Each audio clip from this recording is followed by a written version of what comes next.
This is Plant-Based Briefing, Cast Iron Cooking for Vegans, Part 1, by Brigitte Gemme at veganfamilykitchen.com. And I'm your host, Marian Erickson, and this is the curated content plant-based podcast where I narrate a variety of articles from experts with their permission on plant-based and vegan topics. Today's post is from Brigitte Gemme of veganfamilykitchen.com. She offers delicious whole food plant-based weekly meal plans. They're super affordable, super delicious, super simple. Takes away the trying to figure out what's for dinner anymore. You can try a 2-week meal plan for free, and she also has great recipes and strategies for success at veganfamilykitchen.com. So today's post is a bit longer than some, so I'm going to break it into Part 1 and Part 2, reading Part 1 today and Part 2 tomorrow. Now let's get to today's plant-based briefing.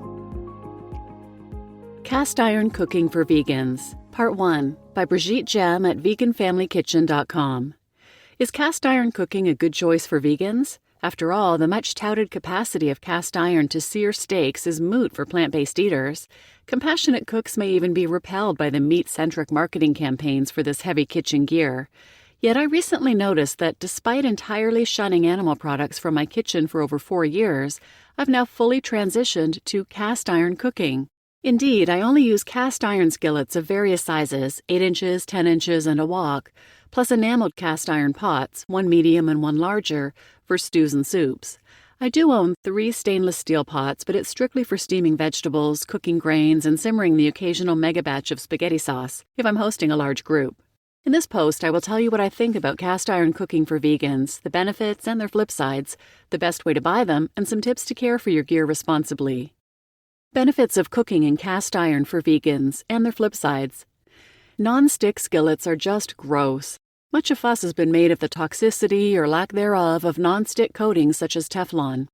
Although everyone has been warned not to use metal instruments in them, leading to a spectacular explosion of sales of plastic and silicone utensils in a dazzling array of appealing colors, I have found that most users, or their relatives, sooner or later scratch the bottom with a fork, exposing some of the lower layers of metal. I don't think ingesting fragments of non-stick coating is lethal, or even that they emit significant toxic fumes when heated at normal temperature. Still, I find those non-stick skillets unappealing because, more importantly, non-stick skillets are unnecessary. Why on earth did we need to start manufacturing such complex alloys and multi-layer cookware of dubious chemistry when we had perfectly good options based on simple metals and alloys like cast iron and stainless steel? For people who cook animal products such as meat, dairy, and eggs, grease and stickiness are definitely issues, but vegan cooking is cleaner in every way and far less likely to cause hard-to-clean messes unless you have a habit of forgetting your pot on a hot burner. With proper seasoning and regular use, see below, cast iron skillets will offer all the non-stickiness of Teflon without the unnecessary over-engineering. Durability. Do you know anyone who uses their grandmother's old Tefal skillet? Yeah, me neither. On the other hand, many cast iron skillets are passed on from one generation to the next as heirlooms, acquiring a fabulous non-stick and smooth patina in the process. Cast iron pans have been recovered from house fires, cleaned and seasoned before returning to daily use.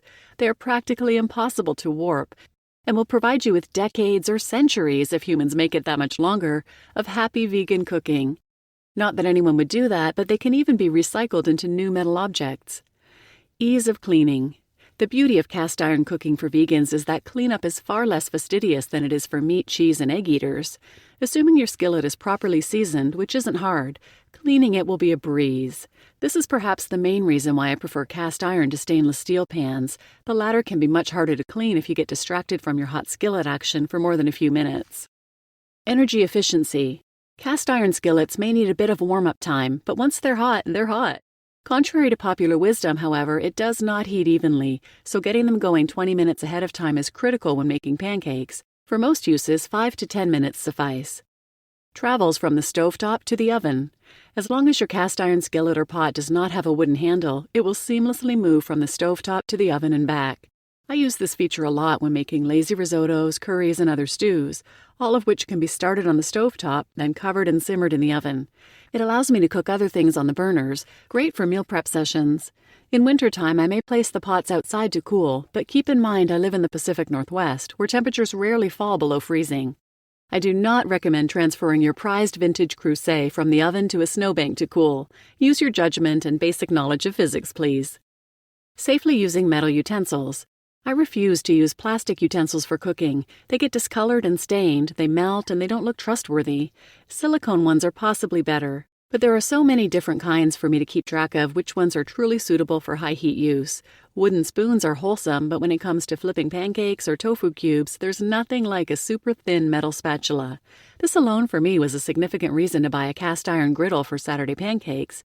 Note that this is only true for bare cast iron. Metal utensils should not be used in enameled cast iron pots. Yes, practically oil-free cooking is possible in cast iron.